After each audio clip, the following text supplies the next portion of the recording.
Dia mbola faly tafaradana aminao ny tena kotoko lasitoko vady amin'ny tsy takarivany alatsinainy voalohan'ny volana Jolay ity.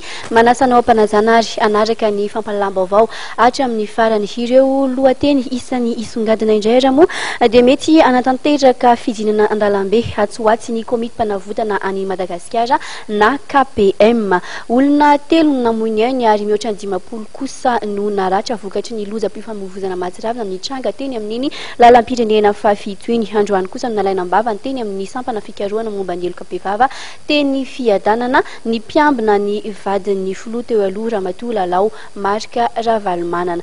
Avy hatrany ary isika dia hiditra ao anatin'ny matoateny baovao ny lafiny vaovao samihafa moa no etsika anokafana ny tsy fampahalalam-baovao ity.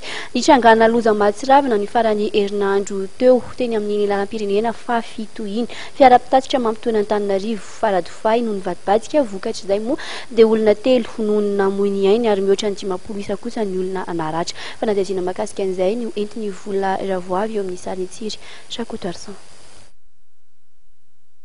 Olona 3 namoiny ainy ka ny iray vehivavy bevoka, ny iray zazamena vavy, 50 kosa ny naratra. Io ny vokatry ny vadibadiky ny taxi Brosy Tata izay andeha ho an'ny Faradofay ny sabotsy hariva teo ho an'ny Behenjy lalam-pirenena fafito.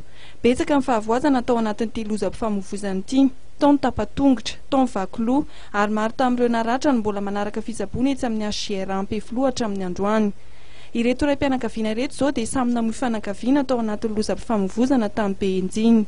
Zany départ ny ohatrany tsy haiko fa zaho zany nitranatory za dia vanitaitra za zany tonga dia nandeha rirana ilay toabily fa nandeha rirana izy dia nilatsaka dia tsisy tadidiko tsony dia nianjera dreko sy nanenina nianjera fotsiny sitako ona fa za dia fa nianjera igny dia tsy haiko tsony fa izy nivadibadika agny na nivoako raha tsy dia tadidiko tsony na latsaka agnatin'ny toabily voako ivelany dia zaho tafavoaka dia naraha tsara misasaka ny ambony sy ny ambany latsaka zany.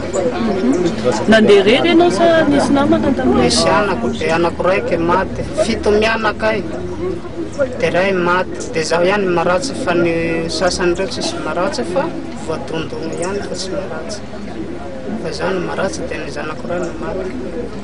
Firy taona izy? Ny 6 mois.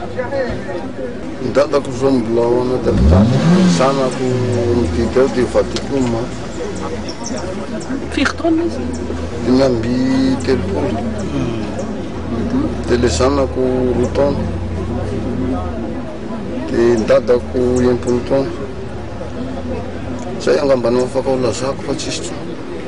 Raha zao ilay zaza dia mbola ao amin'hôpitaly. Mbola ao mididy. Mbola mididy ny zanany vadikely. Dia ny dadako mbola ao koa, mbola tsy afaka mitsangana. Avy nahaino hoe maty ny vady satria zana anaty azy tena pasakarana dia mbola tsy nanino izy vao maly henoko izy hoe maty. Akoatra ny namoiny ainy sy maratra dia nisy tamin'ireo olona teo manodidina ny nanararotra nangalatra ny entan'ireo mpandeha tamin'ilay fiara mivadika teny Behenjy ny sabotsy teo.